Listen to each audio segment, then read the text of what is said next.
Yo, what's up, everybody? It's your boy Lil Bukkit, and I'm back with the BC Underground Hip Hop Podcast. Today, we got a special guest with us. You want to shout yourself out, bro? Let everybody know to get at you on your social media. Yeah, it's your boy Details, man, at Details250 on Instagram. I'm all over the web on different platforms. If you're on YouTube or Facebook, it's Details Musician. Details on Spotify. Got kind of all the platforms covered as we begin to put out commercial releases here. That's Well, what's I up, have bro. been putting out a couple releases commercially, but the full studio album's coming. Yeah, nice. And this is your first studio album?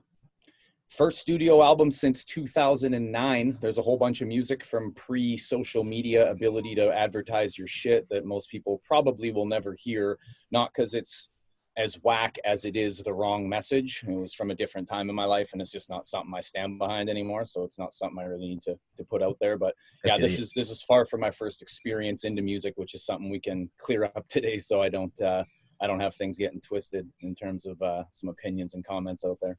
Yeah, no, definitely. It's going to be good to get a word with you. Now, I don't want to be. I'd be remiss if I didn't do the initial question that I love to ask every one of my guests. How'd you get involved in hip hop, and when did you start rapping? So when I was younger, probably, well, I'll date myself here. I was in grade 7, grade 8, when it was the beginning of grade 8, like the first week when Tupac Shakur was killed. And in grade 7, I discovered his music and Nas and a few other artists after I came up listening to Guns N' Roses and shit like that. Like I'm an 80s baby raised in the 90s, right? And it was, I found that kind of music and I was like, okay, this sounds cool and shit. I didn't really know much about the culture or anything like that. And about when the Tupac shit happened, and then my mom's birthday is March 8th. So the day after her birthday that night was when Big got killed, right? So I looked at that as like a white kid from suburban Canada, but I've always been curious and inquisitive on culture and on, real world shit. So that engulfed me in interest into the actual culture of rap and hip hop. But on the other side of it, the man whose studio I'm sitting in right now, DJ Stilo, is the older brother of my man Clicks by Klaus, who was behind that video and has been behind a bunch of our videos. Me and Klaus went to school together. We've been going to school together since we were like 12 years old. His older brother Stilos had a basement. The basement was the name of the little spot there, and it was a bunch of car audio equipment set up on a janky setup to make it. Dude, this place rumbled. You could hear it down the block. So I'm like 13 years old maybe, and maybe like 14, and I get dragged over there, and like we're talking Cava Ones in the studio as like a 20-year-old cat maybe. Maybe even 18, maybe younger than that. Some of the Key Soul and the ITAP dudes, some of the guys from the island and shit. So I was kind of brought up around them. Yeah, man. So I was sitting around there, those cats when I was 13, and I kind of got into rhyming, and I always excelled with the English language. I was a fucking straight A student and shit, man. Like I'm on my mental game. So I know I immediately found out that I had ability to write. And in some cases make it rhyme kind of fun, and one thing led to another, and before I knew it I was like knee deep in it at like 15, and we would skip a block of school and go sit out in my car. I had like a 1985 Lincoln Town car with a couple 15-inch subs in the trunk, and we'd go roll down the block and go write a rap after school, or like maybe not skip a class, maybe skip a class, but write a rap after school a few days a week. And Los would record us, man, for free. Like, where is that piece? Hold on a second. No, I can't find it right now. I'm in the studio. But he had a VS880, which is an old school recording device, like what do you call it? An interface and recording media board. Yeah. And that was the big purchase back then, man. We moved into a place called the Slaughterhouse when I was 16. He did with his studio and a couple of the other artists, and we had free for all reign of a only professional, real hip hop studio in town. And so, the long-winded answer here, or the short version of it is for a long ass time, but the long-winded answer is I did that for a good 10 years. At 25 years old, I decided to take my career and life in a different choice at the time, in a different direction at the time, and took some time off. But musically, it never stopped going. I just stopped writing and recording for 7 or 8 years. And now 2017, I kind of found myself back in a spot where I needed to express myself after some big losses and then big victories in my personal life. And it made me realize I had something to talk about instead of just dope boy bullshit. Because, my culture growing up, and not even my culture, but my daily lifestyle, that was all I had to talk about, man. Yeah, that makes a lot of sense. That you'd want to come back and start making it. Yeah, and I want to polish it. I could have been putting shit out 2 years ago with, you know, just links to a fucking page here. Listen to my audio, because I have a podcast studio. I'm a broadcast journalism graduate from Columbia Academy in Van. I spent years hosting on radio, and I've you know, I do play-by-play broadcasting for MMA. Like, I have the setup and ability. I could record songs all day, every day, but I will not put out half-assed, non-polished bullshit. That chapter 1 record I put out, I mixed that and did it at my house. That won't happen again. And that sounds not bad. And I got nice cover art from my man, Young Dre, for it, but that won't happen again. We only putting out polished shit. You guys all know I'm way too fucking old to waste my time, right? According to all y'all. So I'm making sure what I put out is crisp, and that's it. That makes sense. Now let's get into these beefs a little bit. This diss track you put out, the first one was a diss track to Lil Coke. Yeah, it was just a call out, man. I had to check Young Man there. Nothing against him. I want to say, first of all, that I have 2 personal disagreements with people in the music industry. I will never release a diss track on them, and I'll never speak their name, because it's a personal item and not a music matter, and it has nothing to do with music. Everybody else is fair game to get it on wax, and that's what the thing I want to educate a little bit about today when we get onto it. I'm not trying to come on here and be, you know, in my day bullshit, but it's just how it is. This shit is a vocal competition, man. Like, I'm an MMA guy. I've managed fighters all the way up to the UFC level. I've, you know, and like I say, do the broadcasting. I'm looking at this shit like it's the fight game. You don't step in and call out Conor McGregor right away. You got to build your fucking way up. You got to get a couple of W's, and you might even take an L or 2 along the way that you learn from and come back stronger. So, you know, that's kind of was the main idea behind, you know, behind being able to go out and challenge him, because it was as simple as somebody said, you know, I don't know who it was. Janine might be her name, one of the moderators on the page there. And she said, "Ayo, Lil Coke's coming to BC to do a show in Smithers." And I worked in the oil field up like Dawson, Smithers, Grand Prairie area for years. So I got a lot of homies up there and shit too. And so I kind of saw that, and I asked my buddies, "Hey, have you heard of this guy? Is you going up to the show?" And they were all saying no, right? And I was like, okay. So I listened to his music, and it's an unlistenable product for me. It might be for some people their thing, but it's just not for me. So when asked about what I thought, I just said the truth, man. Like, I know at this point, what's he going to do? Come to my house and power slam me through my coffee table? Like, no. I don't fucking think so. So I just said, I think his music's terrible and his image is worse.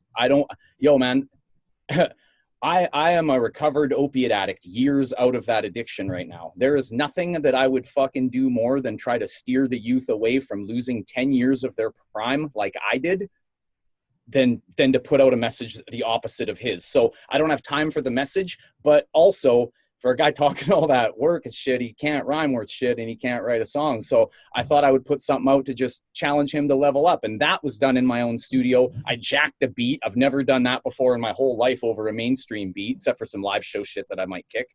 And as expected, he hasn't responded, which he shouldn't. It's a lesson for him. Go back, get better, polish your game, maybe change your message. I heard some of his shit from before he was Lil Coke, whatever his name was before. Mental Assassin, yeah. There you go. It wasn't bad. It wasn't bad product. No, but it wasn't. If you're not going to be, if you're not going to be some cliche shit, if you're not going to be some trendy, spur of the moment kind of hot shit that is, the flavor of the month kind of thing, you have to really stick out if you're doing it, quote unquote, old school or traditional like I am. So he's got to realize that, okay, man, that might be your little gimmick, but it's going to run out quick. Or even worse, God forbid, you're going to fuck up personally and either hurt yourself or have one of your close teammates hurt drug abuse wise, which, yo, man, I've hugged enough of my late friends' mothers to know that shit's not cool at any level. So there's something for him to learn. And that was more my thing with Lil Coke than anything else. Is the kid works at a fucking mattress shop, man. He's flipping mattresses. He's not flipping bricks. Nobody is that's on TV talking about it. If you are, then you're not doing it very fucking long. No. Anyone who does that shit lives in that life. They don't talk about it. They don't go and make music about it. It's just not something you do. And the ones that do talk about it retrospectively and know that their statute of limitations and their lifestyle has changed enough that there's no issue with speaking about it. And there's certain things they won't speak on though. That's 100%. But even any references or experiences and shit, there's a difference between speaking some knowledge and incriminating yourself. There's one example of that is just Gucci Mane. He's a great example of that because he's really cleaned his life up. Mm-hmm. And he's not such a street thug anymore. Exactly. And he used to have an image that, Or you know, was helping young, especially urban and predominantly black kids in the States and the southern states do damage with themselves. And it's not racially, you know, I mean, I'm a white kid that grew up on rap, so it ain't like that. But that when you look at somebody who literally is from where you're from and is exactly like you, and that's the message they're putting out, they're going to emulate you, man. You don't have to be, you fucking Einstein to figure that shit out. my question would be, what if kind of like Lil Coke is building his image kind of on someone who may have listened to Young Jeezy growing up? I listen to Young Jeezy while I roll around in my Mercedes and slanging work all he's the fucking snowman, day. right? That's So right. that's what I'm saying. And he's one of those guys that knows exactly what not to say on wax. You tell me one Lil Jeezy record where he talked about being proud of being a fiend. Never. Exactly. And you know what? I'm not saying it's all that much cooler to be the dealer than the addict, but I'll tell you the dealer has a much longer lifespan than the addict ever will. Oh, that's 100%. That's how he makes his money. Totally. So if you're going to put out any kind of message on that shit, I would be the one putting out a message of at least have your work in control instead of being the guy meeting the dealer. Don't be the custy. Custy rap is fucking weak. Let's put it that way. I'm not feeling that shit on any level. I definitely feel what you're saying. I hear you.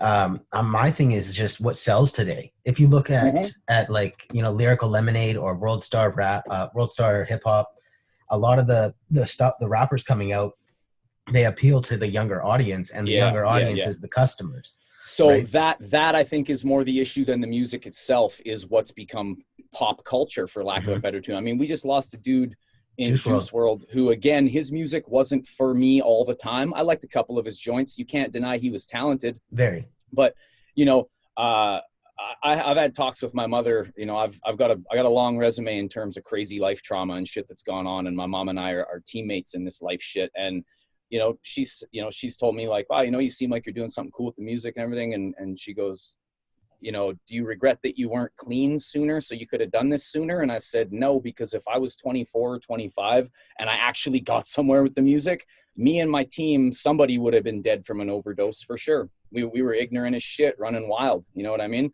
And that's the scary part, is it's not just say no. That shit's never worked. Be educated, be informed, and know what the fuck you're doing if you're out doing anything. And the part, okay, this isn't an attack in any way on an age group either, because I know I'm going to hear that shit afterwards of how I'm going to reference some shit, and I'm not insulting. I'm trying to drop a little knowledge as an, you know, an older cat in the game. There's no interest to me to watch a bunch of people become eager to emulate somebody destroying their own life. Does that make sense? And I don't care what that is, whether it's rap or any style of genre of music or any entertainer, you know, it's it's not fucking cool is the bottom line of it. And you don't realize it until either it's too late and you've lost everything you've got for real and you're still an addict, or you realize, you know, you get into a lifestyle where you can't get out of it, or you start watching your friends and family die. I can show you my yearbook from grade probably 11, where there's a grade above me and a few below me. I could probably X out 50 names in that book from Nanaimo, BC alone that have died of opiate abuse. Yeah, no, I relate to everything you're saying, bro. And I'm from Kamloops, right? So the opiate addiction, it hit us hard.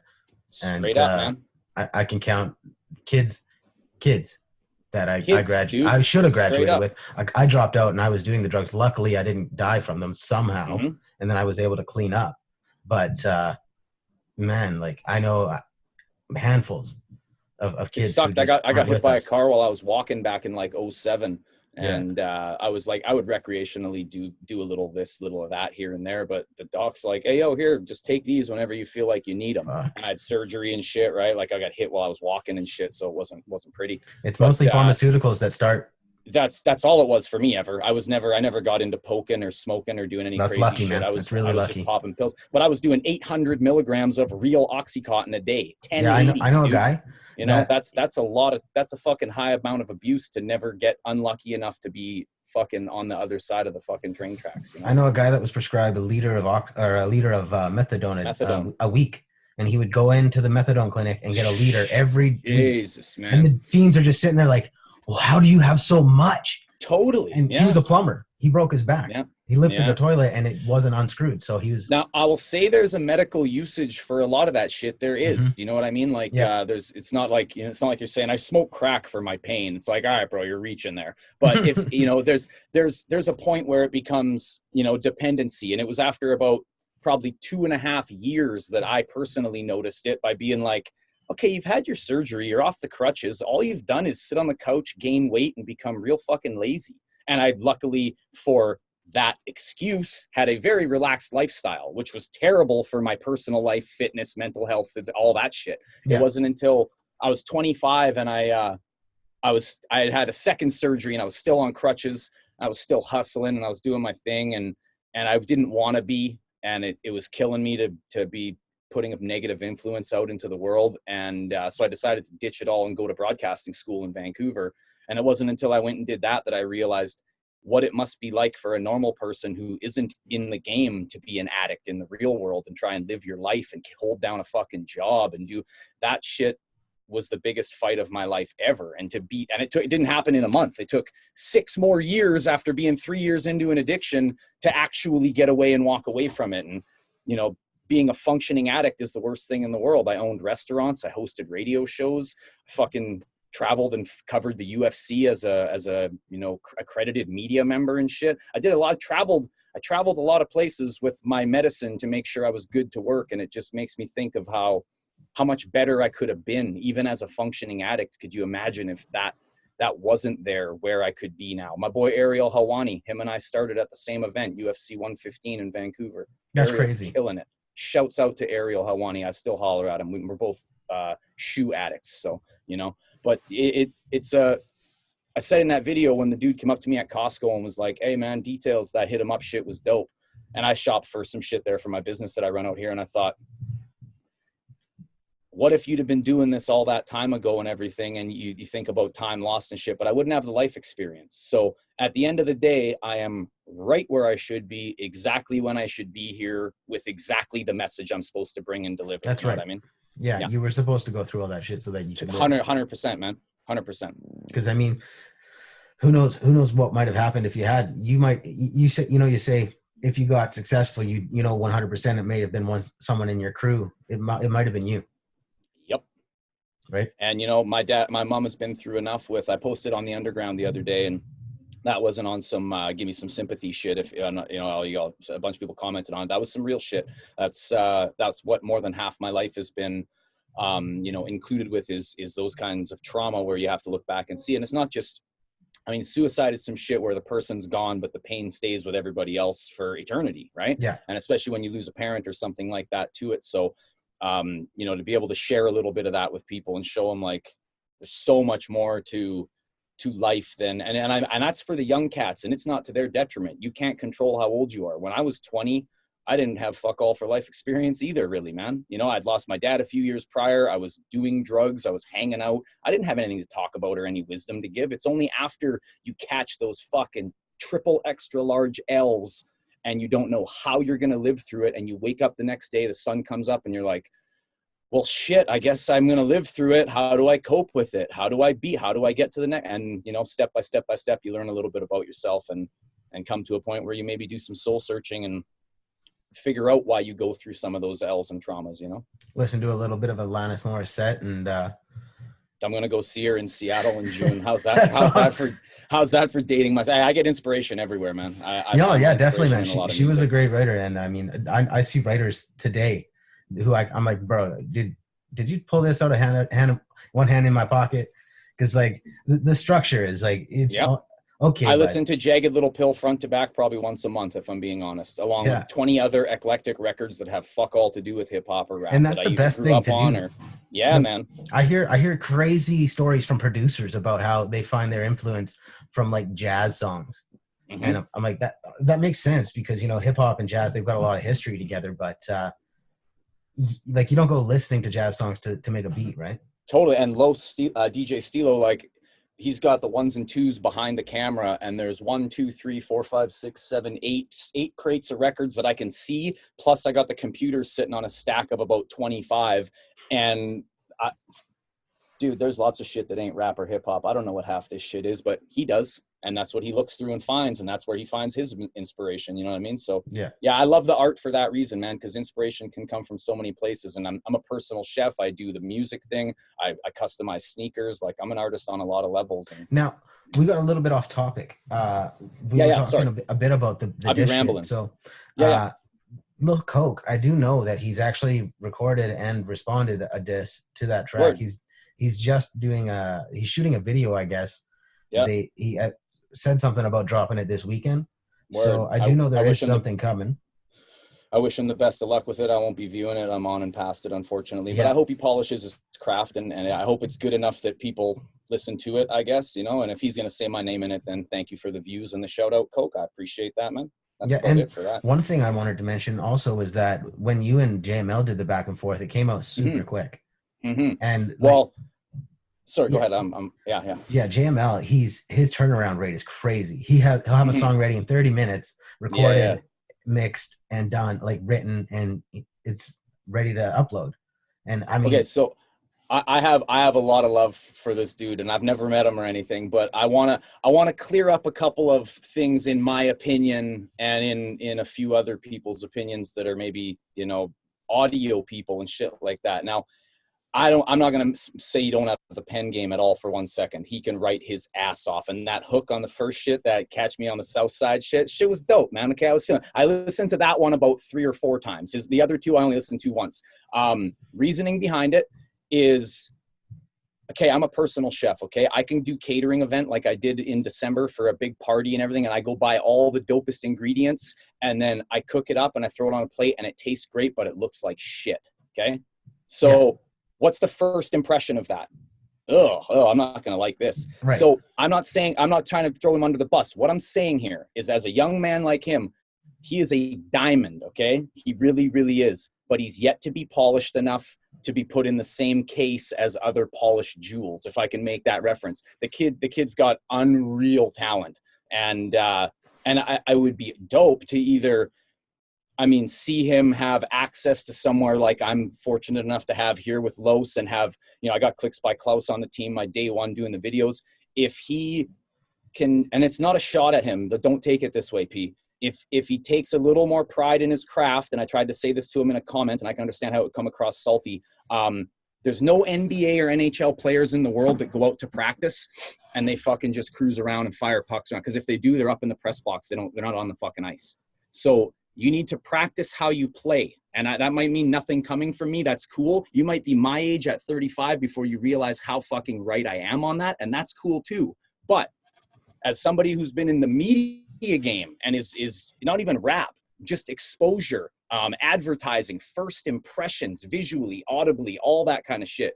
That's why I said, unless there's at least an album cover or a video. And the reason I said $100 is because he owes me 50 for his first video where he used my bio as his cover art. My man, Young Dre, runs $50 cover arts out of Victoria. He's the man. He did laundry right here. He did Details logo right here. So it's $100 for the next cover art from Dre, because you owe him 50 for the last one that you didn't get from him. So if you can't do that shit, then unfortunately we're just not in the same rink playing on the same ice. And that's cool. But it's the truth too. It's a fact. It's not opinion, right? So yeah, shout out to YD.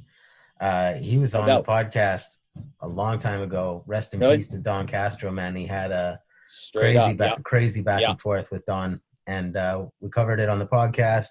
I don't think YD appreciated much what I had to say about it. I apologized to him recently, actually. I just wanted to clear things up and say, hey, no hard feelings. That's my man right there. He's on his grind. He's doing his thing.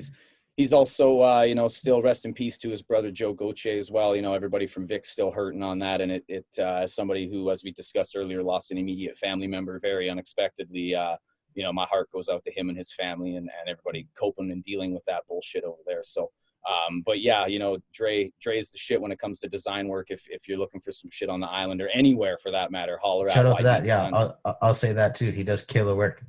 Yeah, no doubt. Yeah. Now, with you and JML, I saw that he dropped Skipping School, and you're not going to respond to that, hey? No. I listened to it, and it's still here's my issue. This is the issue that I have with it. If you go through my bars of everything I wrote, other than some truth in the booth fucking bullshit that I read about. Dude, I'm not going and killing or beating up. Dude, I've been training jiu-jitsu and MMA off and on for 8 or 9 years now. If somebody wants to have a consensual fist fight, I'll pay the drop-in fee. We could do it at a gym, shake hands, have a beer, and go home after. Yeah. I'm not going out to kill anybody in a street ever over this shit, ever. So if you're new to this, a battle is where you lyrically hurt somebody and you speak about it in a way that kills their career or rep or whatever. So I don't know if some cats are new to the game. That's cool if you are, you get a little new schooling. But, you know, it's like everything I said was either in rebuttal to or a fact. The first track that I put out, I never listened to one bar or lyric of his music at all. I went to his Facebook page. He has a picture of the Migos standing in front of a picture of the Beatles. I referenced that. You ain't going to be the Migos or the Beatles. I spit the gospel truth. Mike Booth is my cathedral, right? The working at credit union shit, the Dissin Duncan shit. My boy my boy Paiute put him in his place. Everything was factual. And then he dropped the two things, called me old. The only two lines that I thought, and this is ridiculous that it took, Lil Coke couldn't even pull this one out. Obviously, the Skinny Buff reference had to come out. Right. No offense to Buff, but I got a better pen, in my opinion, and I'm doing a different lane. But the resemblance, sure. And the you mad child, details will never prevail shit. That was hot. I'll give him that. That was hot. I like that. But you know, and I'm cool enough to see that shit. I understand it and I get it. But the hook, the Southside hook and shit, and some of his shit on Spotify, that's dope. I never listened to any of that for the first record. I just said something. He responded back. He was unsatisfied with his mark on his first assignment, according to, you know, all the comments that I saw underneath. He put out a second one. That's cool. He's a student. He thinks that's all right. No worries. So then I said, okay, we're going to take our time now. And to be honest with you, man, when we shot the video, in between shooting the video and putting it out, I could have recorded 10 of those kinds of fucking tracks on my computer and put them out. No artwork, no video, no nothing. Right. So while I appreciate the talent on the record, the work rate and having shit ready to fire doesn't impress me. Let's put it this way. I got other songs and videos just ready and waiting for the right opportunity. Not all battle shit, not all dish shit. I keep that ready, but it's all got artwork. It's all got video, and it's all on the fucking level. It's not bootleg shit. So I would like to say your videos are super high quality. Thank you. Shouts out to Clicks by Klaus, because this man, this is his 7th video. Some of my shit is through Eddie Vocals, my lyric studio family down in Victoria.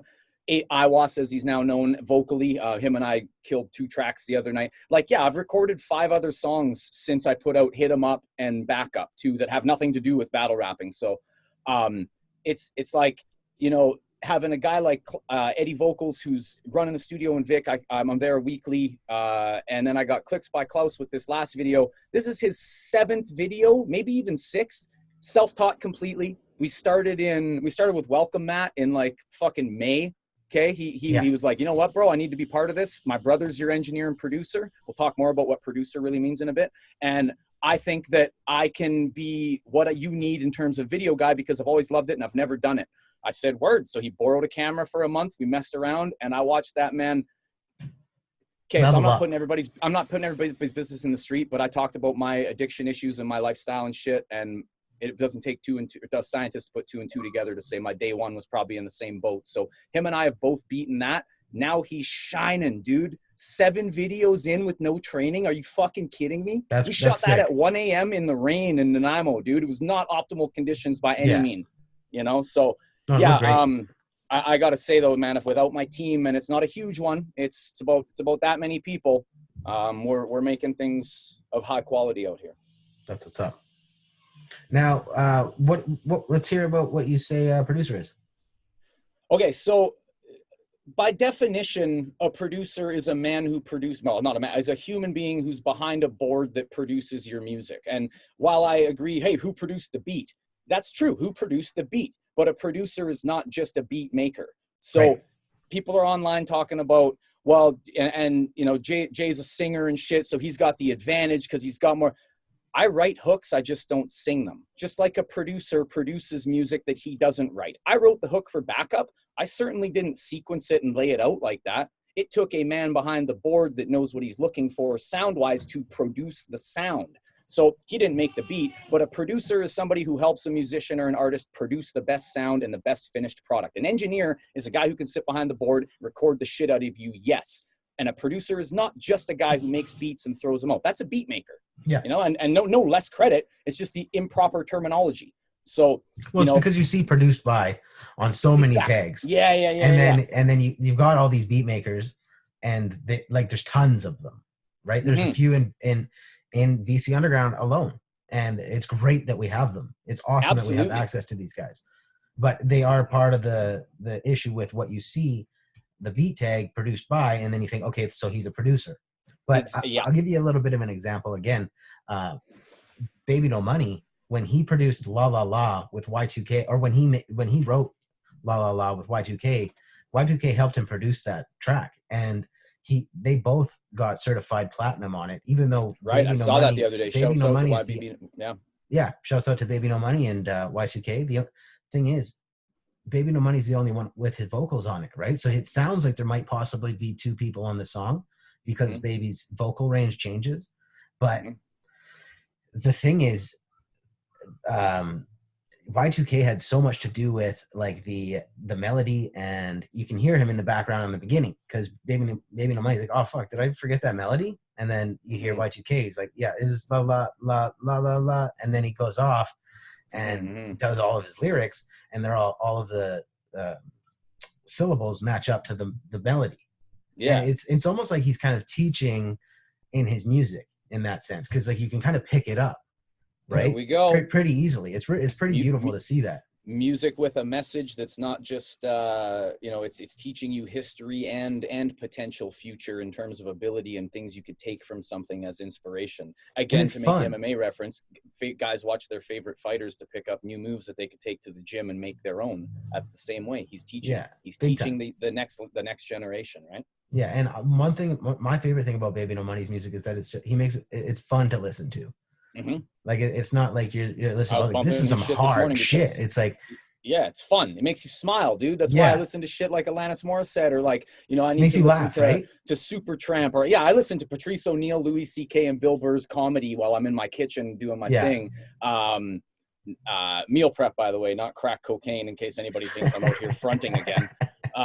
Jesus Christ. But yeah, fucking, I like to laugh, dude. Life is about living and smiling, and once you've been through some storms, you want to laugh and have a good time. Cats like BB No Money make music that, like Lil Dicky's another dude who I'll listen to and just laugh my ass off, because I don't even think he's taking it serious. Yet this cat's out here doing big numbers. He's just having fun and making people laugh and taking it easy. And when you go through and listen to Laundry, which is the debut album, it's available right now on SoundCloud on my website. However, I had a small sample clearance issue with getting it up on Spotify, so it's a few days, maybe a week or two at worst away. But when you listen to that music, you're not going to find anything that sounds like Backup on it, first of all. And that's not a bad thing, in my opinion, because Backup's message is, I'm coming for your scalp and I'm putting you on the fucking street. And that's not what my music's about. That was a tailored song. My music is about everything we've discussed over the last half an hour. And hopefully when cats listen to it, they either go, okay, I can get through this mental health issue, or, okay, just because you opened a business with all your money and ended up losing it all and walking away with a huge debt and having to go work your ass off somewhere you didn't want to, doesn't mean you can't rebirth yourself and still win again. Different messages that come through in the music. And like you say, Baby's a good example of it. But that's what I try to do too. This kind of shit's in my pinky finger. Not production. That's outside my realm. Writing tracks like that shit. Putting your real life on wax and hoping that other people either don't mock you or clown you for it and instead take inspiration from it takes a big set of balls, bro. Yeah, big time. It's difficult to kind of put yourself out there and not 6ix9ine. He's not his image, but no, not a little bit. He put that out there and he had to live it to the point where he had to snitch on a bunch of gangsters so that he didn't get jail for the rest of his life. And he's just some fucking high school kid. Now, I'll be honest, I don't listen to any of his music, but I'm very entrenched and involved in watching all the Vlad TV interviews with all the different cats that are talking about him and shit. Because, like, again, his music's not for me. It might be for some people. That's but the drama is. But the drama, the life lesson is for me. I feel you. Because to see what the next generation sees as how do we go about putting this? Facebook and social media has created a barrier at which it is safe to say and do anything because of the likeliness of being held accountable in person, whether that's in a court of law or on a street corner with someone you're talking about.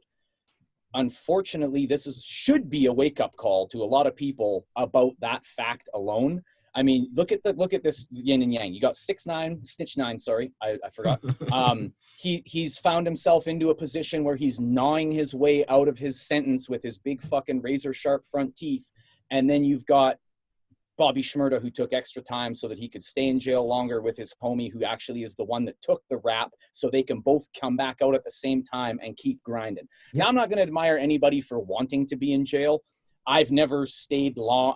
I talk about my shit on there. I've had a few instances. The police, I'm known, but I've never done the time behind where I can't travel. Let's put it that way. And I'm fucking thankful for that. That's not a badge of honor. And everybody I know that's done the time, whether it's 10 fucking months or 10 years, they don't wear it as a badge of honor. It's a life lesson. The ones that wear it as a badge of honor, go back and get a few more fucking badges put on more often than not. So to watch a cat like Shmurda say, you know what, dude, I'm young and I'm hot. His record came out with everybody in the hood dancing and shit. He was ready to pop. That was right when I opened my restaurant. We used to dance to that shit in the middle of the night in the kitchen, prepping shit. And then hearing he went away and shit. That right there, I don't know how old Shmurda is offhand, but whoever was in his corner as a youth taught him well about respecting your friends and taking accountability at a young age. No, they did. That's very rare these days, and Snitch 9's a perfect example of that shit. Yeah. Yeah, no, it's rough. And, you brought up Lil Dicky earlier and about how he's like, he's kind of a gimmick, but that's kind of like, so is 6ix9ine and like Blueface is agreed. Has been kind of outed because he had, like there's some picture of him with some fucking, again, I don't listen to his music, but I've watched his like tabloid shit. Yeah. And I've seen that. People posted pictures of him looking like an emo. He's got like bangs and just doesn't look like a Crip. And he looks, maybe 2-3 years ago. It doesn't look long, right? He hasn't grown much.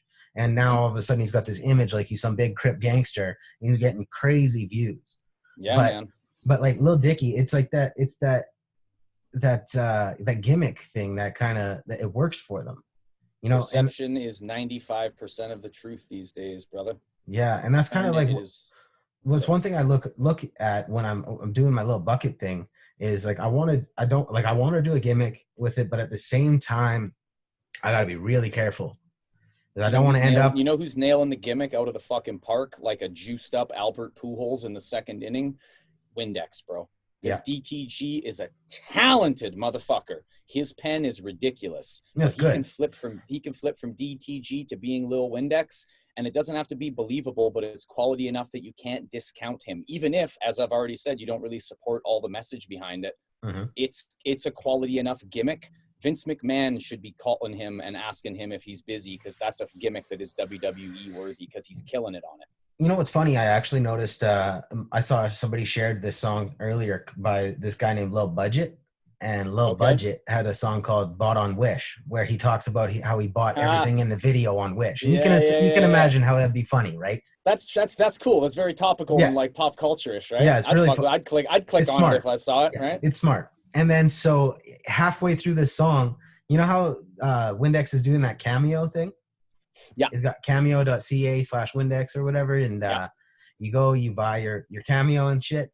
This dude edited a cameo halfway through. He cut the beat and then it's like, yo, shut up, Lil Bukkit. And it's so fucking funny. No shit. Yeah, it's hilarious. He put a Lil Windex cameo in his Lil Bukkit song because obviously Windex is inspiration to Lil Bukkit, Lil Bukkit, all the little gimmicks out there. Yeah, they're trying to figure out the path of how to get there. Exactly. Hey, tell me Lil Coke's not a Lil Windex fan. Oh, 100%.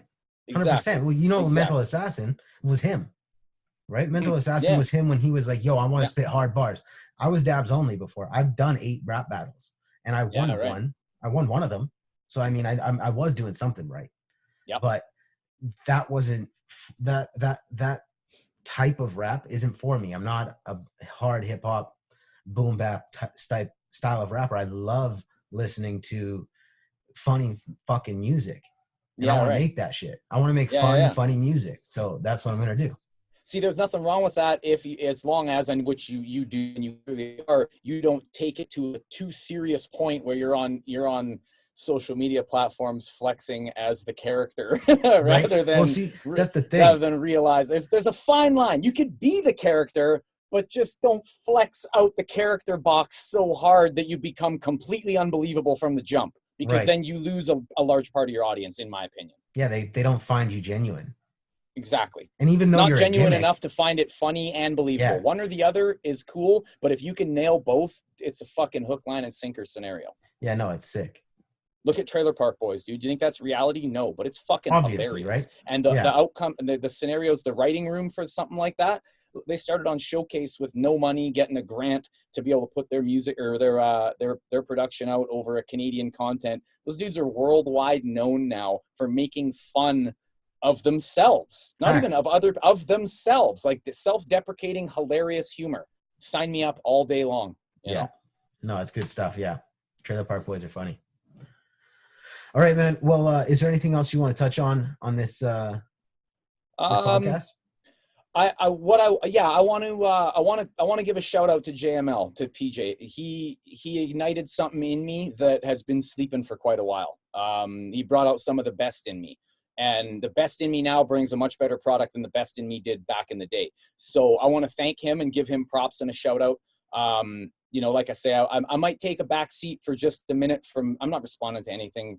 I'm done with both of them for now, to be honest. I would love for somebody to drop a heater on me with a video and the whole nine that looks even, close to as solid as what we did. And we can play rap athletics for as long as you want to. I'm down for that. However, I have a tour that I'm working on booking that's of some substance. I need to put some attention to that, and I'll be announcing that soon. I want to just thank you and the whole platform of the Underground. I've been chilling there for like a year, man, just watching what's going on and chilling and doing my thing since I lived back in Grand Prairie, which is over a year now.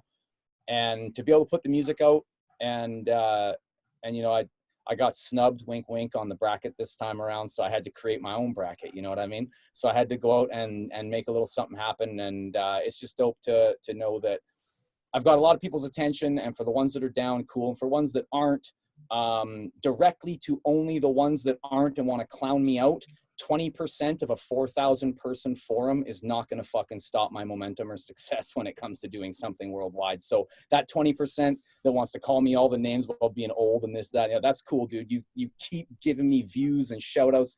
Thank you. You are part of the gasoline. The 80% that legitimately get what I'm doing, I want to just thank you guys. Honestly, I've had a lot of personal messages on my details account about the video that I spoke about my dad's suicide.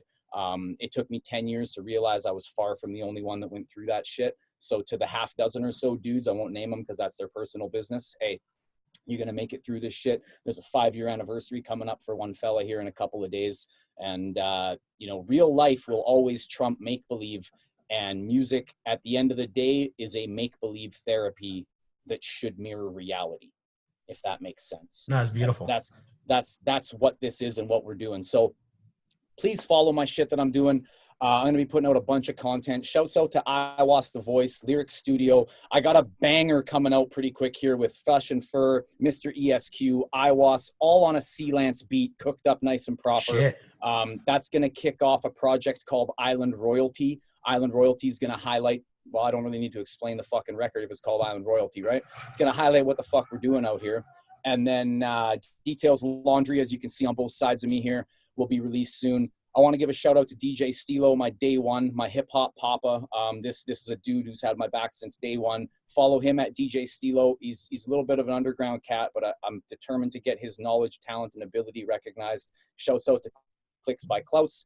And everybody that had a comment, man, thank you. I appreciate it, good or bad. Shouts out to JML. I've said it a few times. You can't think I'm bullshitting when I've given you props 3 times. You're a talented young dude. You got a bright future ahead of you, man. Whatever you're doing in school, see it through.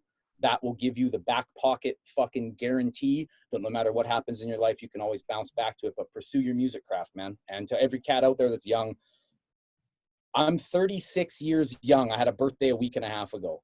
I have never been in a better position to succeed than I am right now. So when you guys get older, you could diss me about everything you want, but time waits for nobody and it fucking catches up with everyone. So having said that, I got some new music coming. Tyler, thank you very much, man. I appreciate your time on the platform. And I hope that I can make an impact out here and put the island on the map. Fuck yeah. Thanks for coming on the show, bro. That's Shout out to you. Peace. Peace, bro.